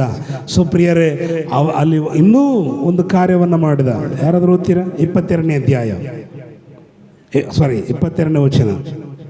ಇದನ್ನು ಹೇಳಿ ಅವರ ಮೇಲೆ ಊದಿ ಅವರಿಗೆ ಪವಿತ್ರಾತ್ಮ ವರವನ್ನು ತಕ್ಕೊಳ್ಳಿರಿ. ನೀವು ಯಾರ ಪಾಪಗಳನ್ನು ಕ್ಷಮಿಸಿ ಬಿಡುತ್ತೀರೋ ಅವರಿಗೆ ಅವುಗಳ ಕ್ಷಮಾಪಣೆ ಆಗುತ್ತದೆ. ಯಾರ ಪಾಪಗಳನ್ನು ಕ್ಷಮಿಸದೆ ಉಳಿಸುತ್ತೀರೋ ಅವರಿಗೆ ಅವುಗಳು ಉಳಿಯುತ್ತವೆ ಅಂದನು. Amen, hallelujah. ಸೊ ಪ್ರಿಯರೇ ಅವರ ಮೇಲೆ ಏನು ಮಾಡಿದ? ಊದಿದ, ಪವಿತ್ರಾತ್ಮದ ಬಲದಿಂದ ಅವರನ್ನು ತುಂಬಿಸಿದ. ಸೊ ಆಗ ಅವರು ಹೊರ ಬಂದರು. ಅಲ್ಲಿವರೆಗೆ ಅವರು ಒಳಗಡೆ ಇದ್ದಾರೆ. ಅಂದರೆ ನೋಡ್ರಿ, ಸೋತು ಹೋದಾಗ, ಕುಗ್ಗಿ ಹೋದಾಗ, ಬಲಹೀನರಾದಾಗ ಏಸು ಅವರ ಮಧ್ಯದಲ್ಲಿ ಬಂದ. ಚಪ್ಪಳತಿದ್ರೆ ಗಟ್ಟಿಯಾಗೆ. ಹಲ್ಲೆಲೂಯ. ಪ್ರಿಯರೇ, ಭಯಪಡುವಂಥ ಅವಶ್ಯಕತೆ ಇಲ್ಲ. ನೀವು ಕ್ರಿಸ್ತನ ಮೇಲೆ ಆಧಾರ ಪಡುವಾಗ, ನೀವು ದೇವರನ್ನು ಆಶ್ರಯಿಸಿಕೊಳ್ಳುವಾಗ ಆತನೇ ನಿಮ್ಮ ಮಧ್ಯದಲ್ಲಿ ಬರುವಾತನಾಗಿದ್ದಾನೆ. ಆತನೇ ನಿಮಗೆ ಜೊತೆ ಬರುವಾತನಾಗಿದ್ದಾನೆ. ಆತನೇ ನಿಮಗೆ ಸಹಾಯದ ಹಸ್ತವನ್ನು ನೀಡುವಾತನಾಗಿದ್ದಾನೆ. ಆತನೇ ನಿಮ್ಮನ್ನು ಬಲಪಡಿಸಿ ಉನ್ನತವಾದಂಥ ಸ್ಥಿತಿಯಲ್ಲಿ ನಡೆಸುವ ದೇವರಾಗಿದ್ದಾನೆ. ಹಲ್ಲೆಲೂಯ. ಪ್ರಿಯರೇ, ದೇವರ ಪಕ್ಷಪಾತಿ ಅಲ್ಲ. ಆ ಶಿಷ್ಯರನ್ನು ಹೇಗೆ ಬಲಪಡಿಸಿದನೋ, ಗಿದ್ಯೋನನ್ನು ಹೇಗೆ ಬಲಪಡಿಸಿದನೋ, ಹಾಗೆ ನಮ್ಮನ್ನು ಕೂಡ ಬಲಪಡಿಸುವ ದೇವರು. ಹಲ್ಲೆಲೂಯ. ಸೊ ಪ್ರಿಯರೇ, ಆ ಕಾಲದಲ್ಲಿ ಏನು ಅದ್ಭುತಗಳು ಈ ಕಾಲದಲ್ಲೂ ಕೂಡ ನಡೀತವೆ. ಸೊ ಪ್ರಿಯರೇ, ಅವರಲ್ಲಿರ್ತಕ್ಕಂಥ ನಂಬಿಕೆ ನಮ್ಮಲ್ಲಿ ಬೇಕು. ಅವರಲ್ಲಿರ್ತಕ್ಕಂಥ ಆ ಒಂದು ಭಯಭಕ್ತಿ ನಮ್ಮಲ್ಲಿ ಬೇಕು. ಅವರಲ್ಲಿರ್ತಕ್ಕಂಥ ಆ ಪರಿಶುದ್ಧತೆ ನಮ್ಮಲ್ಲಿ ಬೇಕು. ಅವರಲ್ಲಿರ್ತಕ್ಕಂಥ ವಾಕ್ಯಾನುಸಾರವಾದಂಥ ಜೀವಿತ ನಮ್ಮಲ್ಲಿ ಬೇಕು. ಸೊ ನೋಡ್ರಿ, ಅವರು ಯಾವಾಗ ಪವಿತ್ರಾತ್ಮವನ್ನು ಹೊಂದಿಕೊಂಡ್ರು, ಏನು ಮಾಡಿದ್ರು ಅವರು? ಅಪೊಸ್ತಲ ಕೃತ್ಯಗಳಿಗೆ ಬರುವಾಗ ಅವ್ರೇನು ಮಾಡಿದ್ರು? ಆ 12 ಜನ ಏನಾದ್ರು 120 ಜನವಾದರು. ನೋಡ್ರಿ, ಅಂದರೆ ಅವರು ಹೊರಗಡೆ ಬಂದರು. ಇಲ್ಲ, ನಮಗೆ ಯೇಸು ಸ್ವಾಮಿ ಕಾಣಿಸ್ಕೊಂಡ, ಯೇಸು ಸ್ವಾಮಿ ನಾವು ನೋಡಿದ್ವಿ, ಯೇಸು ಸ್ವಾಮಿ ಸಮಾಧಿಯಲ್ಲಿಲ್ಲ, ಯೇಸು ಸ್ವಾಮಿ ಮರಣವನ್ನು ಗೆದ್ದಿದ್ದಾನೆ, ಯೇಸು ಸ್ವಾಮಿ ಜೀವಿಸ್ತಿದ್ದಾನೆ. ನೋಡ್ರಿ, ಸುಮಾರು ಯೇಸು ಕ್ರಿಸ್ತನು 40 ದಿನಗಳ ಪರ್ಯಂತರ, ಎಷ್ಟು ದಿನಗಳ ಪರ್ಯಂತರ? 40 ದಿವಸಗಳ ಪರ್ಯಂತರ ಇದೇ ಕೆಲಸವನ್ನು ಮಾಡಿದ. ಬೇಕಾದ್ರೆ ನೀವು ಓದ್ರಿ ಅಪೊಸ್ತಲ ಕೃತ್ಯಗಳು 1ನೇ ಅಧ್ಯಾಯ 3ನೇ ವಚನ. ಆತನು ಬಾಧೆಪಟ್ಟು ಸತ್ತ ಮೇಲೆ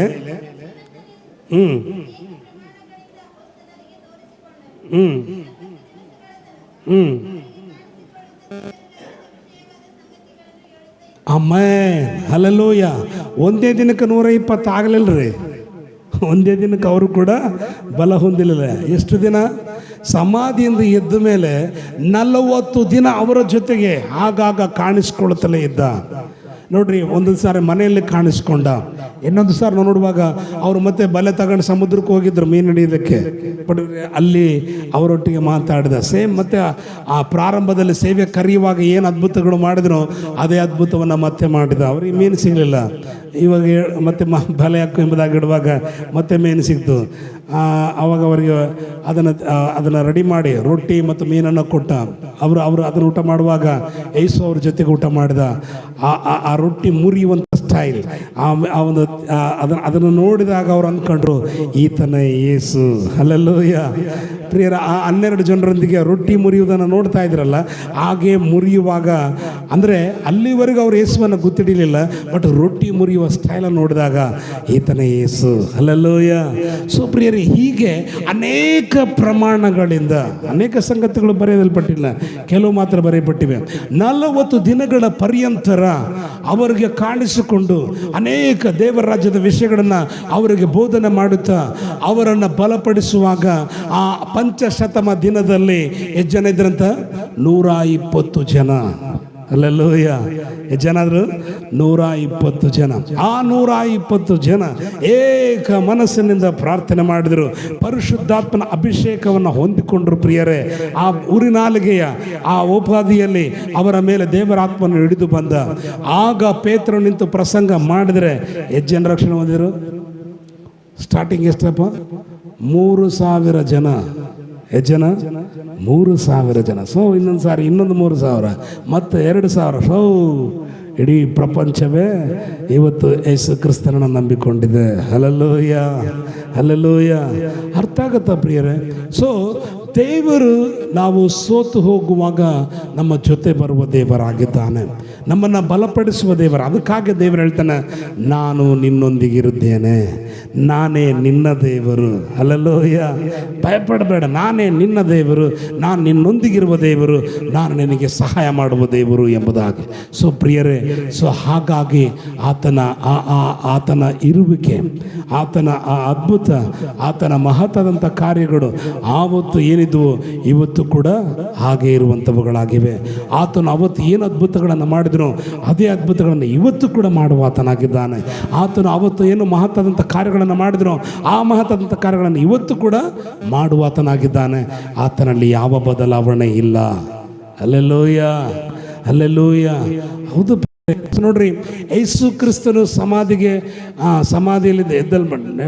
ಸಮಾಧಿಯಿಂದ ಎದ್ದು ಬಂದ ಮೇಲೆ 40 ದಿನ ಆದಮೇಲೆ ಆತನ ಏನು ಮಾಡಿದ? ಎಲ್ಲರ ಸಮೂಹದಲ್ಲಿ ಪರಲೋಕಕ್ಕೆ ಎತ್ತಲ್ಪಟ್ಟ. ಸೊ ನೋಡ್ರಿ, ಪರಿಶುದ್ಧಾತ್ಮನ ಅಭಿಷೇಕ ಹೊಂದಿಕೊಂಡ ಅವರು ಕೂಡ ಸೇವೆ ಮಾಡುವುದಕ್ಕೆ ಪ್ರಾರಂಭಿಸಿದರು. ಪ್ರಾರಂಭದಲ್ಲಿ ಫಸ್ಟ್ ಟೈಮ್ ಯಾರು? ಪೇತ್ರ ಮತ್ತು ಯೋಹಾನ್ ಬರೆದ ಸುವಾರ್ತೆ 3ನೇ ಅಧ್ಯಾಯದಲ್ಲಿ ಬರೆಯಲ್ಪಟ್ಟಿದೆ. ಫಸ್ಟ್ ಟೈಮ್ ಅವರು ಮಂದಿರಕ್ಕೆ ಹೋಗುವಾಗ ಒಬ್ಬ ಹುಟ್ಟುಕುಂಟ, ಹೌದಲ್ಲ? ಅಪೊಸ್ತಲ ಕೃತ್ಯಗಳು 3ನೇ ಅಧ್ಯಾಯ, ಕರೆಕ್ಟಾ? ರೈಟ್. ಅಪೊಸ್ತಲ ಕೃತ್ಯಗಳು 3ನೇ ಅಧ್ಯಾಯ. ನೋಡ್ರಿ, ಹುಟ್ಟುಕುಂಟ, ಅವನು ಹುಟ್ಟಿದಾಗಲೂ ಕೂಡ ಯಾವತ್ತೂ ಕೂಡ ನಡೆದಿಲ್ಲ. ಸೊ ಇದು ನೋಡ್ರಿ, ಪೇತ್ರ ಯೋಹಾನರಿಗೆ ಇದು ಒಂದು ಸವಾಲ್. ಅಲ್ಲೆಲ್ಲೂಯ್ಯ. ಯಾಕಂದರೆ ಅವನು ಭಿಕ್ಷೆ ಬೇಡ್ದ, ಅವನು ಹಣವನ್ನು ಬೇಡ್ದ. ಬಟ್ ಪ್ರಿಯರೇ, ಪೇತ್ರ ಹೇಳ್ದ, ನಮ್ಮಲ್ಲಿ ಬೆಳ್ಳಿ ಬಂಗಾರ ಇಲ್ಲ. ಅಲ್ಲೆಲ್ಲೂಯ್ಯ. ಸೊ ನಾವು ನಿಮಗೆ ಹಣ ಕೊಟ್ಟರೆ ಅದು ಎಲ್ಲಿವರೆಗಿರುತ್ತೆ? ಬಟ್ ನನ್ನ ಯೇಸುವನ್ನು ನೀನು ಹೊಂದಿಕೋ. ಆ ಯೇಸುವನ್ನು ಹೊಂದಿಕೊಂಡ್ರೆ ನಿನ್ನ ಜೀವಿತವೇ ಬದಲಾಗುತ್ತೆ. ಹಲ್ಲೆಲೂಯ. ಸೊ ಪ್ರಿಯರೇ, ಆ ವ್ಯಕ್ತಿ ಯಾವಾಗ ನನ್ನಲ್ಲಿ ಬೆಳ್ಳಿ ಬಂಗಾರ ಇಲ್ಲ, ನಮ್ಮಲ್ಲಿರುವುದನ್ನು ನಿಮಗೆ ಕೊಡ್ತೀವಿ ಎಂಬುದಾಗಿ ಹೇಳುವಾಗ ಆ ವ್ಯಕ್ತಿ ಕೂಡ ಆಸಕ್ತಿಯಿಂದ ಅದನ್ನು ಹೊಂದಿಕೊಳ್ಳುವುದಕ್ಕೆ ಆತನು ಸಿದ್ಧನಾದ. ಆ ವ್ಯಕ್ತಿ ನಂಬಿಕೆಯಿಂದ ಸಿದ್ಧನಾದ ಪ್ರಿಯರೇ. ಎಸ್, ನನಗದು ಬೇಕು ಎಂಬುದಾಗಿ. ಅವನು ಒಂದು ವೇಳೆ ಇಲ್ಲ, ಬೇಡ ಸ್ವಾಮಿ, ಬೆಳ್ಳಿ ಬಂಗಾರ ಇಲ್ಲದ್ರೆ ಏನಾಯಿತು, ಒಂದು ಏನೋ ಕಾಸು ಕೊಟ್ಟು ಹೋಗ್ರಿ ಅಂದಿದ್ರೆ ಅವನಲ್ಲಿ ಅದ್ಭುತಗಳು ನಡಲಿಕ್ಕೆ ಸಾಧ್ಯವಿದ್ದಿಲ್ಲ. ಯಾವಾಗ ಅವರು ಪೇತ್ರ ಅವರನ್ನು ದೃಷ್ಟಿಸಿ ಅವನನ್ನು ಆಕರ್ಷಣೆ ಮಾಡಿಕೊಂಡ್ರು. ನೋಡ್ತಮ್ಮ, ನೀನು ನಮ್ಮಿಂದ ನೀನು ಬೆಳ್ಳಿ ಬಂಗಾರವನ್ನು ಅಪೇಕ್ಷಿಸ್ತಾ ಇದ್ದಿ, ನಮ್ಮಿಂದ ಅಮೂಲ್ಯವಾದದನ್ನು ನೀನು ಅಪೇಕ್ಷಿಸ್ತಾ ಇದ್ದಿ, ಅದಕ್ಕಿಂತ ಶ್ರೇಷ್ಠವಾದ ನಾನು ನಿಮಗೆ ಕೊಡ್ತೀನಿ. ನಮ್ಮಲ್ಲಿ ಬೆಳ್ಳಿ ಬಂಗಾರ ಇಲ್ಲ. ಹಲ್ಲೆಲೂಯ. ಆ ಬೆಳ್ಳಿ ಬಂಗಾರಕ್ಕಿಂತ ಶ್ರೇಷ್ಠವಾದ ನಾನು ನೀನು ಕೊಡ್ತೀನಿ, ಅದನ್ನು ನೀನು ಹೊಂದಿಕೊಡೋದಕ್ಕೆ ಸಿದ್ಧನಾಗಿದ್ದೀಯಾ ಎಂಬುದಾಗಿ ಹೇಳುವಾಗ ಅವನು ಪ್ರಿಪೇರ್ ಆದ ಪ್ರಿಯರೇ. ಅವನು ಪ್ರಿಪೇರ್ ಆದ. ಎಸ್, ನಾನು ಹೊಂದಿಕೊಳ್ಳೋದಕ್ಕೆ ನಾನು ಸಿದ್ಧವಾಗಿದ್ದೇನೆ. ಹಲ್ಲೆಲೂಯ. ಅವನಿಗೆ ಯೇಸು ಕ್ರಿಸ್ತನ ಬಗ್ಗೆ ಗೊತ್ತಿಲ್ಲ ಪ್ರಿಯರೇ. ಇವರು ಯೇಸು ಕ್ರಿಸ್ತನ ಕಡೆಯವರಂತೂ ಕೂಡ ಗೊತ್ತಿಲ್ಲ, ಅವನಿಗೆ ಏನೂ ಗೊತ್ತಿಲ್ಲ. ಬಟ್ ಪ್ರಿಯರೇ, ಅವರಿಂದ ಒಂದು ನಿರೀಕ್ಷಿಸೋದೇನೆಂದರೆ, ಆ ಬೆಳ್ಳಿ ಬಂಗಾರಕ್ಕಿಂತ ಅಥವಾ ಈ ಲೋಕದ ಎಲ್ಲ ಸಂಗತಿಗಳಿಗಿಂತ ವಿಶೇಷವಾದದ್ದು, ನನ್ನ ಜೀವಿತವನ್ನು ಬದಲಾಯಿಸುವಂಥದ್ದು ಇವರಿಂದ ನಾನು ಹೊಂದಿಕೊಳ್ಳೋದಕ್ಕೆ ಸಿದ್ಧವಾಗಿದ್ದೇನೆ. ಹಲ್ಲೆಲೂಯ. ಪ್ರಿಯರೇ, ಆವಾಗ ಅವರು ಹೇಳಿದರು, ನಜರೇತಿನ ಯೇಸುವಿನ ನಾಮದಲ್ಲಿ ಎದ್ದು ನಡೆದೆ ಎಂಬುದಾಗಿ. ಸೊ ಪ್ರಿಯರೇ, ಆ ವ್ಯಕ್ತಿ ನೋಡ್ರಿ, ಹುಟ್ಟು ಕುಂಟ, ಅವನು ಯಾವತ್ತೂ ಕೂಡ ನಡೆಯಲಾರದಂಥ ವ್ಯಕ್ತಿ, ಅವರ ಮಾತಿನ ಮೇಲೆ ನಂಬಿಕೆ ಇಟ್ಟು ಕುಳಿತಂಥ ವ್ಯಕ್ತಿ ಹಾರಿ ನಿಂತಾಗ ಅಲ್ಲಿ ವಾಕ್ಯ ನೋಡ್ತೀವಿ, ಅವನ ಕಾಲುಗಳಿಗೆ ಬಲ ಬಂತು. ಹಲ್ಲೆಲೂಯ. ಅವನ ಕೈ ಹಿಡಿದ್ರು ಪ್ರಿಯರೇ. ಒಂದೇ ಮಾತು, ನಜರೇತಿನ ಯೇಸು ಕ್ರಿಸ್ತನಲ್ಲಿ. ಓಕೆ, ಯಾರಾದ್ರೂ ಓದ್ತಿರ್ಬೇಕು? 7ನೇ ವಚನ. ನಜರೇತಿನ ಯೇಸು ಕ್ರಿಸ್ತನ ಹೆಸರಿನಲ್ಲೇ ಎದ್ದು ನಡೆದಾಡು ಎಂದು ಹೇಳಿ ಅವನನ್ನು ಬಲಗೈ ಹಿಡಿದು ಎತ್ತಿದನು. ಆ ಕ್ಷಣವೇ ಅವನ ಕಾಲುಗಳಿಗೂ ಹರಡುಗಳಿಗೂ ಬಲ ಬಂತು. ಅವನು ಹಾರಿ ನಿಂತು ನಡೆದಾಡಿದನು. ನಡೆಯುತ್ತಾ ಹಾರುತ್ತಾ ದೇವರನ್ನು ಕೊಂಡಾಡುತ್ತಾ ಅವರ ಜೊತೆಯಲ್ಲಿ ದೇವಾಲಯದೊಳಗೆ ಹೋದನು. ಆಮೆನ್. ಹಲ್ಲೆಲೂಯಾ. ಇಸ್ ಫಸ್ಟ್ ಟೈಮ್ ಅಪೋಸ್ತಲರು ನೋಡ್ರಿ, ಪೇತ್ರ, ಯೋಹಾನನು. ಒಂದು ಸಾರಿ ನಿಮಗೆ ಗೊತ್ತಾ, ಮಾರ್ಕನ್ ಬರೆಸೋರು 9ನೇ ಅಧ್ಯಾಯದಲ್ಲಿ ದೊಡ್ಡ ಅವಮಾನ ಹೊಂದಿದ್ರು ಪ್ರಿಯರೇ. ಅವರು ಇದೇ ಅಪೋಸ್ತಲರು ದೊಡ್ಡ ಅವಮಾನ ಹೊಂದಿದ್ರು. ಒಂದು ಮೂರ್ಛಾ ರೋಗ ಅಂದರೆ ಯವನಸ್ಥ ಒಬ್ಬ ತಂದೆ ತನ್ನ ಒಬ್ಬ ಮಗನನ್ನ, ಅವನಿಗೆ ಮೂರ್ಛಾ ರೋಗ, ಅವನು ಹುಟ್ಟಿದಾಗ್ಲಿದ್ದ ಅವನು ಮೂರ್ಛಾ ರೋಗದಲ್ಲಿದ್ದಾನೆ. ಅಂಥ ವ್ಯಕ್ತಿಯನ್ನ ಏನು ಮಾಡಿದ್ರು, ಆ ಶಿಷ್ಯರ ಬಳಿಗೆ ತಂದರು. ಅವಾಗ ಯೇಸು ಸ್ವಾಮಿ ಅಲ್ಲಿಲ್ಲ. ಯೇಸು ಸ್ವಾಮಿ ಎಲ್ಲಿದ್ದಾನೆ? ಮೇಲೆ ಬೆಟ್ಟದ ಮೇಲಿದ್ದಾನೆ. ಸೊ ಪ್ರಿಯರೇ, ಅಲ್ಲಿ 9 ಜನ ಶಿಷ್ಯರಿದ್ದಾರೆ. ಆ ಶಿಷ್ಯರು 9 ಜನ ಬಲು ಪ್ರಾರ್ಥನೆ ಮಾಡಿದ್ರು, ಕೈ ಇಟ್ಟರು, ಪ್ರಾರ್ಥನೆ ಮಾಡಿದ್ರು, ಎಗರಾಡಿದ್ರು, ಏನು ಮಾಡಿದ್ರು, ಆ ದೆವ್ವ ಇನ್ನೂ ಅದು ಮೂರ್ಛೆ ಇನ್ನೂ ಸ್ವಲ್ಪ ಜಾಸ್ತಿ ಆಯಿತು ಹೊರತು ಕಡಿಮೆ ಆಗಲಿಲ್ಲ. ಬಹಳ ಅವಮಾನ ಹೊಂದಿದ್ರು. ಸೊ ಯೇಸು ಸ್ವಾಮಿ ಒಂದೇ ಮಾತು ಹೇಳಿದ, ಮೂರ್ಛೆ ರೋಗ ಬಿಟ್ಟು ಹೋಗ್ಬಿಡ್ತು. ಸೊ ಪ್ರಿಯರು, ಆವಾಗ ಮನೆಗೆ ಬಂದು ಕೇಳಿದ್ರು, ಸ್ವಾಮಿ ನಾವು ನೀನು ಒಂದೇ ಮಾತು ಹೇಳಿದೆ, ನಾವು ಸುಮಾರು ಹೊತ್ತು ಹೇಳಿದ್ವಿ, ಯೇಸು ನಾಮದಲ್ಲಿ ಬಿಟ್ಟು ಹೋಗು, ಯೇಸು ನಾಮದಲ್ಲಿ ಬಿಟ್ಟು ಹೋಗು. ಎಲ್ಲ ಭಾಷೆಯಲ್ಲಿ ಹೇಳಿದ್ವಿ, ಇಂಗ್ಲೀಷ್ನಾಗೆ ಹೇಳಿದ್ವಿ, ಹಿಂದಿನಾಗೆ ಹೇಳಿದ್ವಿ, ತೆಲುಗಿನಾಗೆ ಹೇಳಿದ್ವಿ, ಅದು ಯಾವುದಕ್ಕೂ ಅರ್ಥ ಆಗಲಿಲ್ಲ. ಬಟ್ ನೀನು ಒಂದೇ ಮಾತು ಹೇಳಿದೆ, ಅದು ಬಿಟ್ಟು ಹೋಗ್ಬಿಡ್ತಿಲ್ಲ, ಹೆಂಗ ಅಂತ ಕೇಳಿದ್ರು. ಅಲ್ಲೆಲ್ಲೂಯ್ಯ, ಹೌದಲ್ಲ? ಈ ಸ್ವಾಮಿ ಏನು ಹೇಳ್ದ, ಅದು ಭಾಳ ಕಠಿಣ, ಈ ಜಾತಿ ಹಂಗೆ ಹೋಗೋದಿಲ್ಲ, ನೀವು ಉಪವಾಸ ಮಾಡಿರಿ, ನೀವು ಪ್ರಾರ್ಥನೆ ಮಾಡಿರಿ, ಉಪವಾಸ ಮಾಡಿರಿ, ಉಪವಾಸ ಪ್ರಾರ್ಥನೆ ಮಾಡಿರಿ, ಖಚಿತವಾಗಿ ಇಂಥ ಸಂಗತಿಗಳು ಅಂಥ ಒಂದು ಕಠಿಣವಾದಂಥ ಉಪವಾಸ ಪ್ರಾರ್ಥನೆಯಿಂದ ಬಿಡುಗಡೆ ಆಗ್ತವೆ. ಅಲ್ಲಲ್ಲೋಯ ಪ್ರಿಯರೇ, ಅವಮಾನ ಹೊಂದಿದಂಥ ಇವರು ಈಗ ಯೇಸು ಕ್ರಿಸ್ತನ ಇವ್ರ ಜೊತೆಯಲ್ಲಿಲ್ಲ, ಬಟ್ ಎಲ್ಲಿದ್ದಾನೆ ಹೇಳ್ರಿ? ಯೇಸು ಸ್ವಾಮಿ ಇವ್ರ ಜೊತೆಯಲ್ಲಿಲ್ಲ, ಎಲ್ಲಿದ್ದಾನೆ? ಇವರಲ್ಲಿದ್ದಾನೆ. ಅಲ್ಲಲ್ಲೋಯ, ಅಲ್ಲಿವರೆಗೆ ಯೇಸು ಹೊರಗಡೆ ಇದ್ದ, ಹೌದಲ್ಲ? ಯೇಸು ಹೊರಗಡೆ ಇದ್ದ 33 ವರ್ಷ 6 ತಿಂಗಳು, ಅಂದರೆ 30 ವರ್ಷ ಮನೆಯಲ್ಲಿದ್ದ, 3 ವರ್ಷ 6 ತಿಂಗಳು ಇವರ ಜೊತೆಯಲ್ಲಿದ್ದ ಪ್ರಿಯರೇ.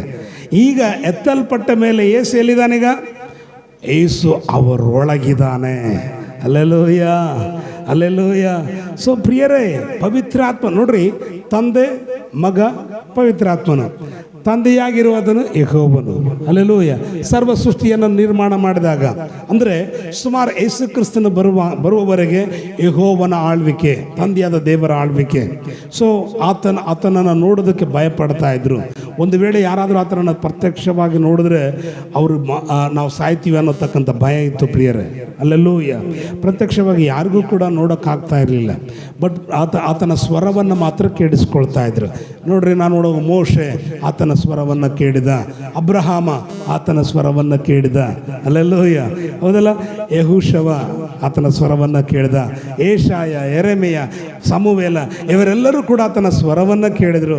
ಮೋಶೆ ಒಂದು ಸಾರಿ ಹೇಳಿದ, ನಾನು ನಿನ್ನ ನೋಡ್ಬೇಕು ದೇವರೇ, ಬರೀ ನಾನು ನಿನ್ನ ಸ್ವರವನ್ನು ಕೇಳಿದ್ದೀನಿ, ನಾನು ನಿನ್ನ ನೋಡ್ಬೇಕು. ಬಟ್ ನೋಡ್ರಿ, ಆತನು ಆ ಮುಖವನ್ನು ನೋಡಲಿಲ್ಲ, ಹಿಂಭಾಗವನ್ನು ಮಾತ್ರ, ಬೆನ್ನು ಮಾತ್ರ ನೋಡಿದ ಎಂಬುದಾಗಿ ನಾವು ವಾಕ್ಯದಲ್ಲಿ ನೋಡ್ತೀವಿ. ಅಲ್ಲೆಲೂಯ. ಯೆಹೋವನು ಹಾದು ಹೋಗುವಾಗ ದೊಡ್ಡ ಭೂಕಂಪ, ಸಿಡಿದು ಭಯಂಕರವಾದಂಥ ಸಂಗತಿಗಳು ನಡೆಯುವಾಗ ಆತನು ಭಯಪಟ್ಟು ನೋಡುವಾಗ ಆತನ ಹಿಂದೆ ಹೋಗುವ ಬೆನ್ನು ಮಾತ್ರ ನೋಡಿದ, ಆತನ ಮುಖವನ್ನು ನೋಡಲಿಕ್ಕೆ ಆಗಲಿಲ್ಲ ಎಂಬುದಾಗಿ ವಾಕ್ಯದಲ್ಲಿ ಬರೆದಿದೆ. ಅದು ಯೆಹೋವನ ಕಾಲ. ಅಲ್ಲೆಲೂಯ.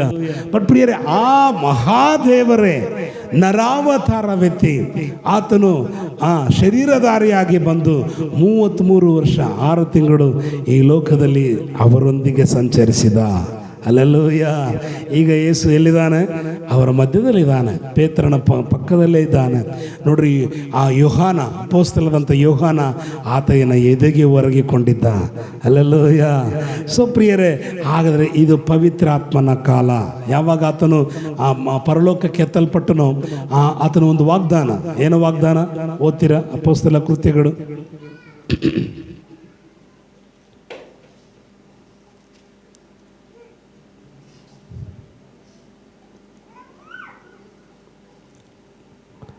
1ನೇ ಅಧ್ಯಾಯ 4-5 ವಚನ.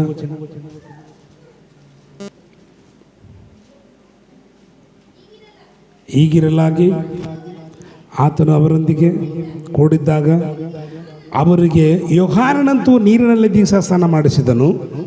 ನಿಮಗಾದರೂ ಇನ್ನು ಸ್ವಲ್ಪ ದಿವಸಗಳೊಳಗಾಗಿ ಪವಿತ್ರಾತ್ಮದಲ್ಲಿ ಸ್ನಾನವಾಗುವುದು.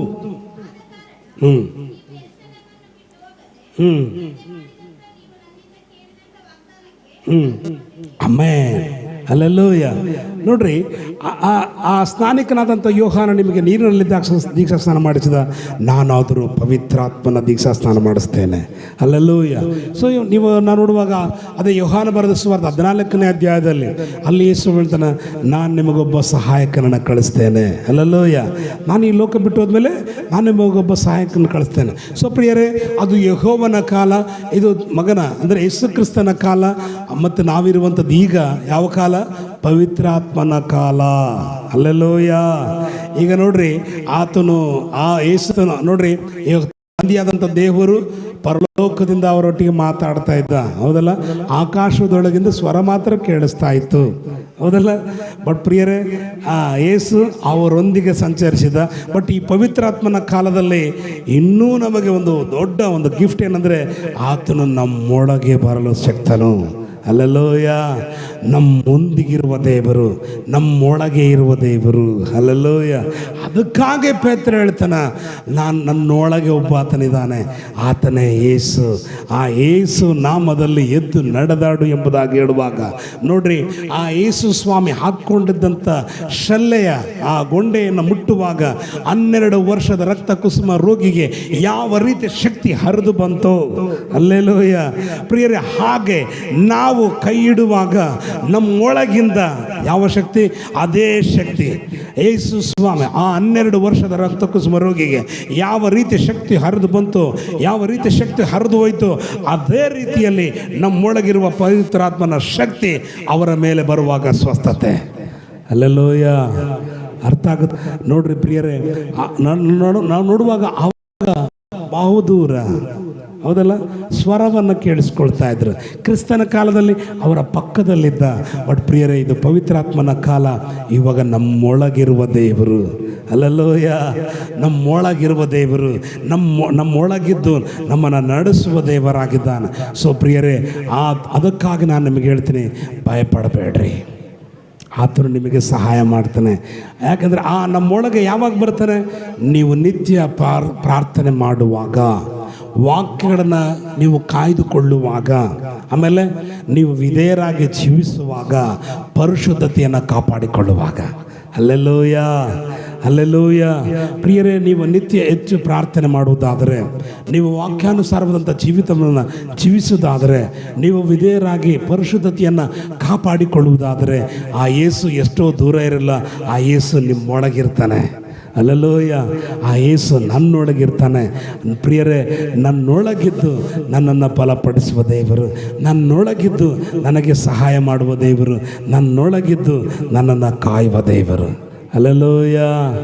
ಹೌದು, ಆತನು ಸೋತವನಿಗೆ ತ್ರಾಣವನ್ನು, ಫಲವನ್ನು ಅನುಗ್ರಹಿಸುವ ದೇವರು ನಮ್ಮದಾಗಿದ್ದಾನೆ. ಅಲ್ಲೆಲ್ಲೂಯ್ಯ. ಮತ್ತು ಇದು ನಿಜವಾಗ್ಲೂ ಇದು ನೋಡ್ರಿ, ಮೋಶೆಯ ಕಾಲಕ್ಕೆ ಅಥವಾ ಅಪೊಸ್ತಲರ ಕಾಲಕ್ಕಿಂತ ಈ ಪವಿತ್ರಾತ್ಮನ ಕಾಲ ವಿಶೇಷವಾದ್ದು ಪ್ರಿಯರೇ, ಮತ್ತು ಅಮೂಲ್ಯವಾದದ್ದು. ಯಾಕೆಂದರೆ ಆತನು ನಮ್ಮೊಳಗಿದ್ದಾನೆ. ಅಲ್ಲೆಲ್ಲೂಯ್ಯ. ಸೊ ಹಾಗಾಗಿ ಆತನು ನಮಗೆ ಸಹಾಯ ಮಾಡಲು ಶಕ್ತನಾದ ದೇವರಾಗಿದ್ದಾನೆ. ನಾವೆಲ್ಲರೂ ಕೂಡ ಕಣ್ಣುಗಳನ್ನು ಮುಚ್ಚೋಣ, ಪ್ರತಿಯೊಬ್ಬರು ಹೇಳೋಣ ದೇವರಿಗೆ, ಏಸಯ್ಯ, ಹೌದಪ್ಪ ಕರ್ತನೇ, ಪರಿಶುದ್ಧಾತ್ಮ ದೇವರೇ, ನೀನೇ ಹೇಳಿದ ಹಾಗೆ ಭಯಪಡಬೇಡ, ನಾನು ನಿನ್ನೊಂದಿಗಿರುತ್ತೇನೆ, ನಿನ್ನೊಳಗೆ ಇದ್ದೇನೆ, ನಾನು ನಿನಗೆ ಸಹಾಯ ಮಾಡಲು ಶಕ್ತನು ಎಂಬುದಾಗಿ ಹೇಳಿದ ದೇವರೇ, ಏಸಯ್ಯ ನಿಮಗೆ ವಂದನೆ, ಕರ್ತನೇ ನಿಮಗೆ ವಂದನೆ, ಪರಿಶುದ್ಧಾತ್ಮ ದೇವರೇ ನಿಮಗೆ ವಂದನೆ, ಮಹಿಮೆಯುಳ್ಳ ದೇವರೇ ನಿಮಗೆ ಸ್ತೋತ್ರ. ಪ್ರತಿಯೊಬ್ಬರು ಕೂಡ ಬರೀ ನಾವು ವಾಕ್ಯವನ್ನು ಕೇಳುವವರಾಗಿರದೆ ಆ ವಾಕ್ಯಗಳನ್ನು ಅನುಸರಿಸಿ ನಡೆಯುವಂಥವ್ರು ನಾವಾಗೋಣ.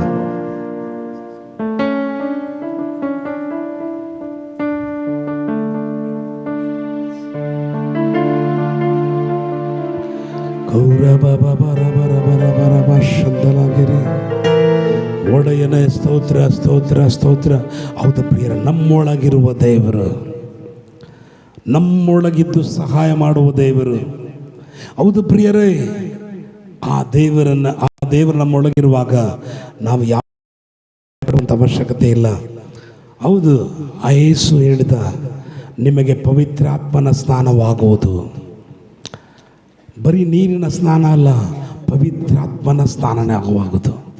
ಆ ಪವಿತ್ರಾತ್ಮನ ಹೊಂದಿಕೊಳ್ಳ್ರಿ. ಹೇಳ್ರಿ ಏಸಯ್ಯ, ಕರ್ತನೆ ನಿನ್ನ ಆತ್ಮದಿಂದ ನನ್ನನ್ನು ತುಂಬಿಸು. ಯಾಕೆ ಇಮ್ಮಾನ್ಯುಯಲ್ ಪಾಸ್ಟರ್ ನಿಮಗೆ ಪವಿತ್ರಾತ್ಮನ ಹೊಂದಿಕೊಳ್ಳ್ರಿ, ಪವಿತ್ರಾತ್ಮನ ಬಲ ಹೊಂದಿಕೊಳ್ಳ್ರಿ, ಆ ಪವಿತ್ರಾತ್ಮನನ್ನು ಹೊಂದಿಕೊಳ್ಳ್ರಿ, ಬರ್ರಿ ಮುಂದೆ ಬರ್ರಿ, ನೀವು ಪವಿತ್ರಾತ್ಮನ ಹೊಂದಿಕೊಳ್ಳ್ರಿ ಎಂಬುದು ಒಂದು ಉದ್ದೇಶ ಏನು?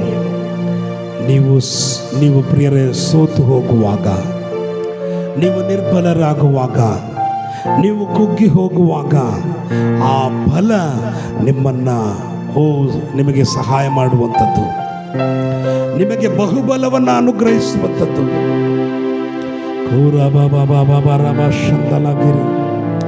ಹಾಲಲೂಯ ಹಾಲಲೂಯ ಹಾಲಲೂಯ, ನಿಮಗೆ ತ್ರಾಣವನ್ನು ಕೊಡುವಂಥದ್ದು. ಹೌದು, ನಿಮ್ಮಲ್ಲಿ ಒಂದು ಹೊಸ ಉತ್ಸಾಹವನ್ನು ತರುವಂಥದ್ದು.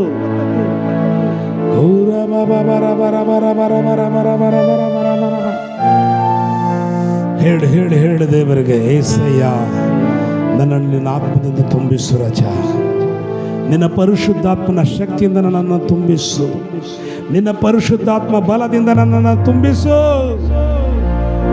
ಗ್ಲೋರಿ ಮಹಿಮೆ ಮಹಿಮೆ ಕರ್ತನೆ.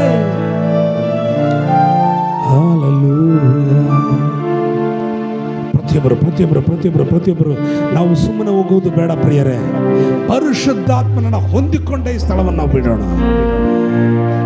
ಪರಿಶುದ್ಧಾತ್ಮನೇ ಶಕ್ತಿಯ ಸುರಿಸಯ್ಯ,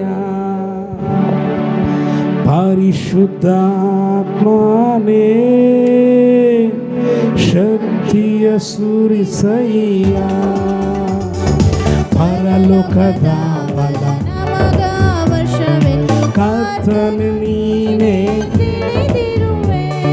ಪರಲೋಕದ ಬಲ ನಮಗ ವರ್ಷವೆಂದು ಕರ್ತನು ನೀನೇ, ತಿಳಿದಿರುವೆ. ಪರಿಶುದ್ಧಾತ್ಮನೇ ಶಕ್ತಿಯ ಸುರಿಸಯ್ಯ, ಪರಿಶುದ್ಧ ಗ್ಲೋರಿ ಯೇಸಯ್ಯ, ಶಕ್ತಿಯ ಸುರಿಸಯ್ಯ. ಅಭಿಷೇಕಮಾನ ದೊಡ್ಡ ನಡೆದಂತೆ ಈಗಲೂ ನಡೆಯಲಿ, ಅಭಿಷೇಕಮಾನ ದೊಡ್ಡ ಈಗಲೂ ನಡೆಯಲಿ.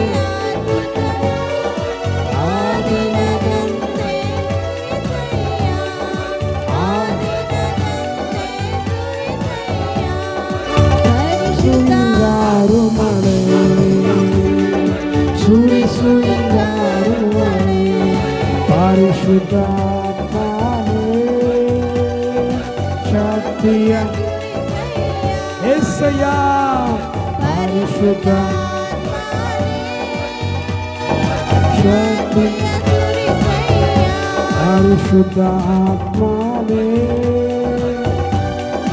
ಶಕ್ತಿಯ ಸುರಿಸಯ್ಯ, ಪರಿಶುದ್ಧಾತ್ಮನೇ ಶಕ್ತಿಯ ಸುರಿಸಯ್ಯ. ಪ್ರತಿಯೊಬ್ಬರು ಆಸಕ್ತಿಯಿಂದ ಕೇಳ್ರಿ. ಪರಿಶುದ್ಧ ಗ್ಲೋರಿ ಮಹಿಮೆ